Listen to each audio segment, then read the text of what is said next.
After the stroke of midnight on August 15, 1947, India awoke to freedom, but also to immense poverty. The nation was a blank slate, and its leaders were filled with a powerful desire to write a new story of progress. Jawaharlal Nehru, our first Prime Minister, was a Fabian socialist at heart. He believed deeply in the power of the state to guide a nation's destiny. He looked at the Soviet Union's rapid industrialization and saw a model, albeit one to be adapted for a democracy. This vision gave birth to the Planning Commission in 1950. Its purpose was to marshal the country's scarce resources and direct them towards national goals. The tool for this grand experiment was the 5-year plan.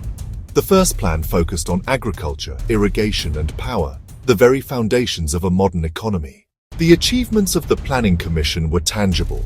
The focus on heavy industry led to the establishment of public sector giants in steel, mining, and machine tools.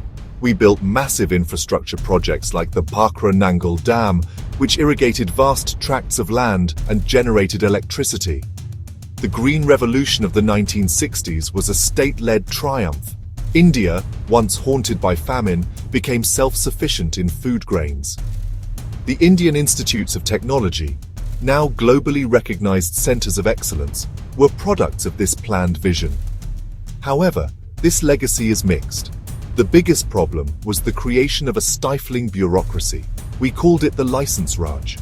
The result was a slow-growing economy that Indians humorously referred to as the Hindu rate of growth, a sluggish 3.5% per year. The breaking point came in 1991. India faced a severe balance of payments crisis. Our foreign exchange reserves dwindled to almost nothing. To secure an emergency loan from the International Monetary Fund, India had to agree to sweeping economic reforms. Under Prime Minister P.V. Narasimha Rao and Finance Minister Manmohan Singh, we began to dismantle the old system and open our economy to the world. The reforms unleashed a wave of entrepreneurial energy, and India's growth rate soared. The final change came in 2014. Prime Minister Narendra Modi announced the decision to abolish the Planning Commission. On January 1, 2015, the Planning Commission was replaced by the National Institution for Transforming India, or Niti Ayog. The most fundamental difference lies in their core functions. The Planning Commission combined planning with financial allocation. NITI Ayog is a pure think tank with no power to allocate funds. NITI Ayog's approach is rooted in cooperative federalism, acting as a platform for states to voice concerns and share best practices. Innovation and knowledge creation are at the heart of NITI Ayog's mandate.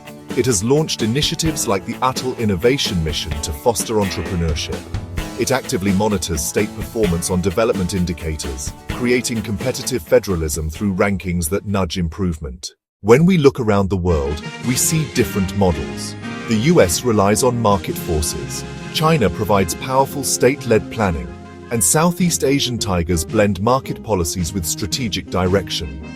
To improve our model, India must strengthen accountability for execution and harness the power of technology and data for real-time monitoring.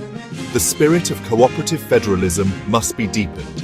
NITI Ayog should evolve into a platform for resolving interstate issues and creating a seamless national market. By replacing the Planning Commission with NITI Ayog, we have changed the vehicle. Now we must learn to drive it better, with greater speed, better navigation, and ensuring no one is left behind on the road to prosperity. The story of India's economic journey is far from over. From Nehru's socialist dream to today's market-oriented approach, we've learned that effective policy requires not just planning, but timely execution and continuous course correction. The challenge ahead is to ensure that the benefits of growth reach every corner of our diverse nation, making the promise of independence a reality for all Indians.